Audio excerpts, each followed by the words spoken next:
Compassion is the wish to free others from suffering. It means offering food to those who are hungry, comfort to those who are in fear, medicine to those who are ill, and a blanket to those who are cold. But what if an entire community faces enormous hardship? When a population is at risk of losing that which gives meaning to their lives, it is time for a creative response, one that calls on the wisdom of both the head and the heart. The Tibetan people have faced great hardship. Over the last 50 years, millions of Tibetans have been killed or imprisoned. Their natural resources have been plundered. And the greatest achievements of Tibetan civilization, their great monasteries, universities, and libraries, have been systematically destroyed. Without the caring and compassion of strangers, Tibet will cease to exist as one of the world's great cultures and wisdom traditions. Hundreds of thousands of Tibetans have fled their homeland, pouring into India and Nepal.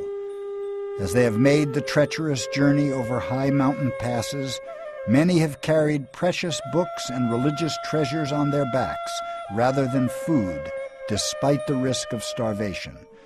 Valuing their spiritual heritage over their own safety, they've carried with them the seeds of knowledge that could allow their culture to flourish in a new land. These were the refugees to whom the Tibetan Aid Project first sent food, blankets, and shoes starting in 1969. It was founded by Tartang Tulku, a Tibetan Lama who was himself a refugee.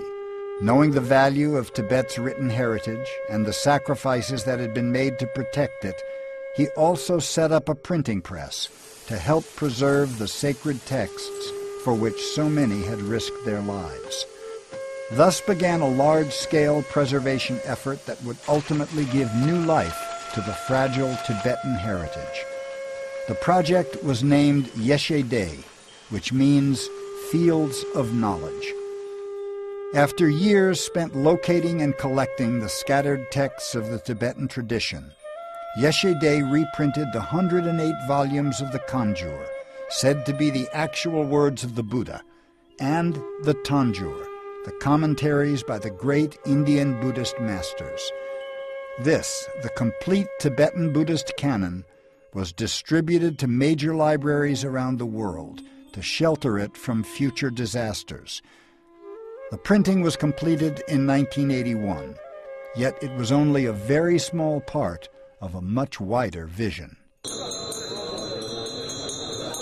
Here, 2,500 years ago, the Buddha attained enlightenment in the shade of the Bodhi tree. Here now, Tibetans gather each year by the thousands to renew their heritage at the annual World Peace Ceremony. This is the place where the Buddhism was born, where the great prince has come through such a struggle and defeated all the ignorance and showed the path to the people. The liberation is possible. For the past 20 years, the Tibetan Aid Project has funded the shipment of hundreds of truckloads of books for distribution at the World Peace Ceremony. Volunteers from around the world help to distribute them to the participants. For many, seeing how the Tibetans honor their heritage is one of the most moving experiences of their lives. What do these books contain? They span the entire range of human knowledge: philosophy, psychology, history, logic, but chiefly they contain Buddhist teachings on wisdom and compassion that are central to the Tibetan tradition. Over the last 20 years, 2.5 million books have been distributed here. Many of these ancient texts exist only in Tibetan and are available nowhere else in the world. Many monasteries, they don't have such books. In some monasteries, it's very old that they cannot let people to open and read that because continuously reading, the books get spoiled up.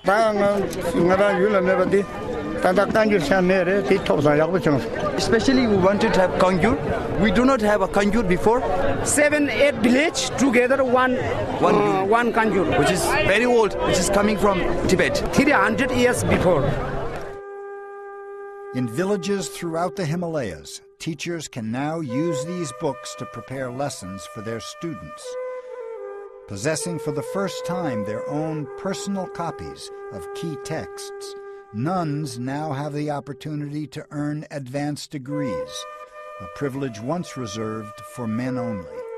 With access to these texts, children can learn to read and write in classical Tibetan, opening up a body of knowledge not yet translated into other languages. Now in Bhutan, so many people, they read kangyur. Every year I come here to collect kangyur, all books, and I take it to the monastery, and even other these philosophy books. We have the students there, they are reading now. Now whatever they want to read, they take this book from the library and they read. Thangka is the image of the Buddha. When we do meditation, it's very helpful. So we can look at the Thangka and we visualize it.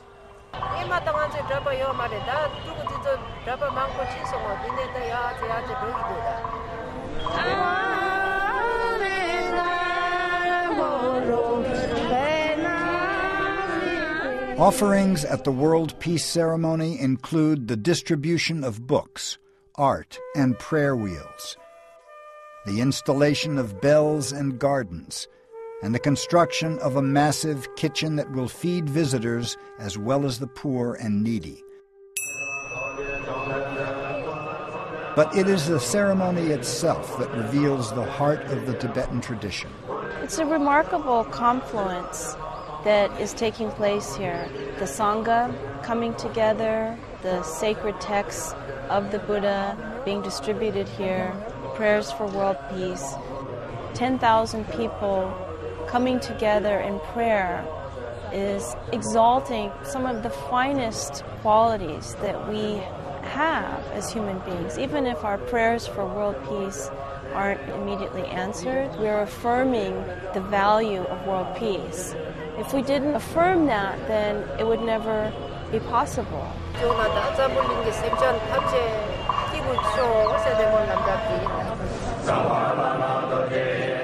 With thousands of voices rising in heartfelt melody, the message is clear.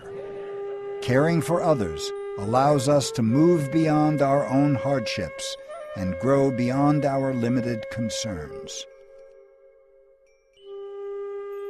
The Tibetan Aid Project sends books to Tibetan refugees to help promote this universal wisdom and to help preserve the depth and richness of the Tibetan culture.